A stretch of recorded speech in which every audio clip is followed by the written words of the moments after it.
Me pareció importante abordar este tema porque en los medios masivos de difusión estamos escuchando todos los días que se van a presentar cientos de miles de juicios contra la ley de solidaridad que determinó la suspensión de la movilidad que estaba prevista para el mes de marzo. La mayor parte de los colegas que hemos estado escuchando, hablando en la televisión, han dicho lo mismo que nosotros sostenemos, y es que todavía no hay constituido un agravio.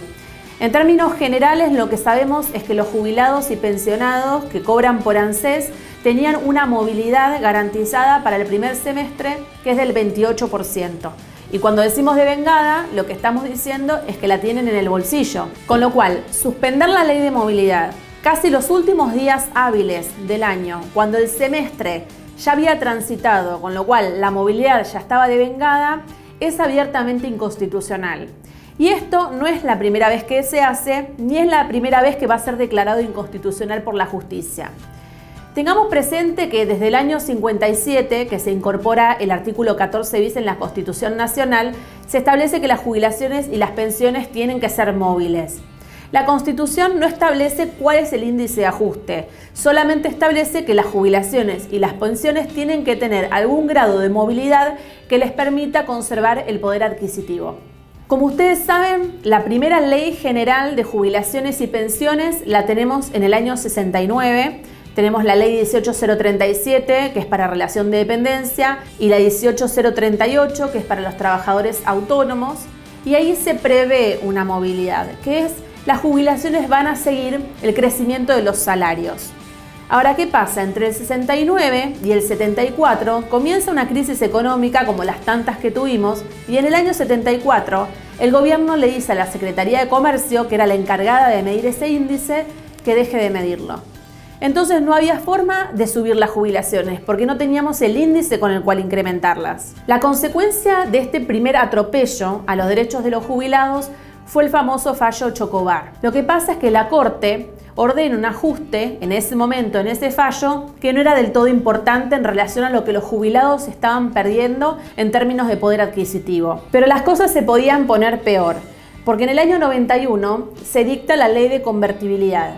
Y allí se prohíbe la indexación por precios, la indexación por inflación. Y en ese momento recordemos que estaba la Corte Suprema, que era una Corte Suprema dicta, la famosa Corte de Nazareno, que lo que dice es, bueno, si la ley de convertibilidad está diciendo que no puedo indexar nada por índice de precios, por inflación, tampoco puedo hacerlo en ese sentido subiendo las jubilaciones y las pensiones por índice de salarios.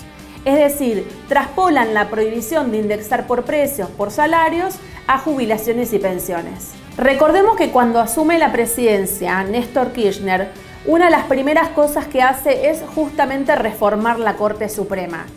Y eliminando esa mayoría automática, se conforma una nueva mayoría que lo que hace es ordenar ajustes de haberes correctos para los jubilados y pensionados. Mientras tanto se da esta reforma en la Corte Suprema, recordemos que entre el año 2002 y el año 2006, el gobierno de Néstor Kirchner solamente da aumentos a las jubilaciones mínimas. El primer aumento general que hay para todos los jubilados y pensionados es en el año 2006. En todo ese periodo, la justicia y a través de la Corte Suprema se pide al Congreso que digan con qué índice hay que incrementar las jubilaciones y pensiones. Y como ni el Poder Ejecutivo, que daba solamente aumento a las mínimas, ni el Congreso, que no emitía una ley de movilidad nueva, daban una solución real a lo que estaba pasando, finalmente sale en el año 2007 el famoso fallo Badaro. Lo que dice la Corte Suprema es que no pueden recibir aumento solo las jubilaciones mínimas. Los aumentos deben ser para todos de igual forma. Y que los jubilados habían perdido entre el 2002 y el 2006 un gran poder de compra. ¿Y cómo deciden compensarlo? Bueno, analizando en ese periodo cómo habían subido las jubilaciones, y entonces ordenan que los jubilados y pensionados reciban en ese periodo 2002-2006 88,6% de aumento. En el 2008, finalmente, el Congreso, bajo la presidencia de Cristina Fernández de Kirchner, lanza esta famosa ley de movilidad que se aprueba por unanimidad y tiene que ver con dar nuevamente una fórmula automática de ajuste para los jubilados. Esa fórmula estaba atada al crecimiento del país, es decir, cuanto más crecía el país, cuanto más ingresaba en concepto de impuestos, bueno, en esa proporción subían las jubilaciones. Esa ley de movilidad funcionó hasta diciembre del 2017, cuando el Congreso, bajo la presidencia de Mauricio Macri, decide reformar la ley de movilidad y atar el crecimiento de las jubilaciones al índice de precios y al crecimiento de los salarios. Entonces, en la medida en que los precios suben y los salarios suben, suben las jubilaciones. No está ya más atado a la recaudación que efectivamente el país tiene. Contra la reforma de la movilidad que se hizo en diciembre de 2017 bajo 14 toneladas de piedra, se presentan miles de amparos y se logra que la justicia declare la inconstitucionalidad. Ahora, ¿sobre qué punto se declara la inconstitucionalidad? Que en marzo del 2018, cuando dan el primer aumento, en vez de pagar como correspondía la movilidad del último semestre que ya estaba devengada, le pagan solamente los primeros 3 meses de ese semestre y le posponen los últimos 3 meses del año para pagar en junio de 2018. Es decir, lo que la justicia entiende es que como la ley se aprobó el último día hábil del año, la movilidad, los jubilados la tenían devengada, la tenían en el bolsillo. Y no pagársela y posponerle 3 meses de pago para el mes de junio implicaba algo que era inconstitucional. Es decir, cuando se decide ahora suspender la ley de movilidad, lo que se está haciendo es exactamente lo mismo. Es decir, decidir en el último mes del año la suspensión de la movilidad y que ahora el Poder Ejecutivo va a decidir de cuánto va a ser el incremento de los jubilados. Esta decisión claramente es polémica, pero también hay que decir que hasta tanto el presidente no anuncie de cuánto va a ser la movilidad y si va a alcanzar a todos por igual, no tenemos constituido un agravio.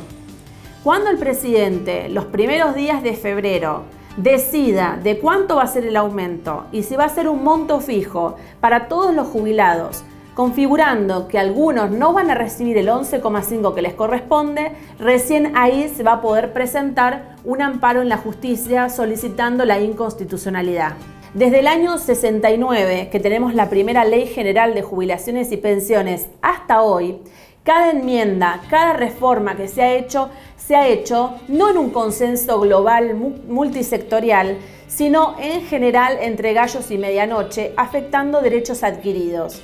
Y eso siempre tiene como consecuencia al jubilado litigando en la justicia. Nuestra sugerencia, nuestro pedido a todas aquellas partes que están interviniendo en esta reforma es que esta vez la representación sea multisectorial. No es posible encarar una reforma de este tipo sin hacerlo con la justicia sentada también en la mesa, porque en definitiva son ellos quienes van a hacer el control de constitucionalidad. Tienen que estar todas las partes de acuerdo, porque en la medida en que yo genere una reforma de este tipo, que le pone la mano en el bolsillo a los jubilados, siempre el jubilado va a estar empujado a litigar.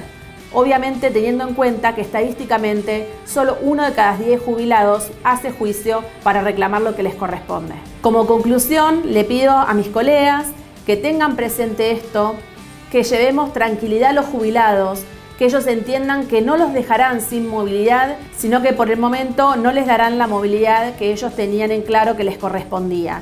Pero esto no significa que no les den movilidad y tampoco significa que les van a dar menos de lo que les corresponde. Recién los primeros días de febrero vamos a saberlo y es importante que nosotros desde nuestro lugar profesional los contengamos y tratemos de ayudarlos a llevar algo de certidumbre en un momento que es bastante duro.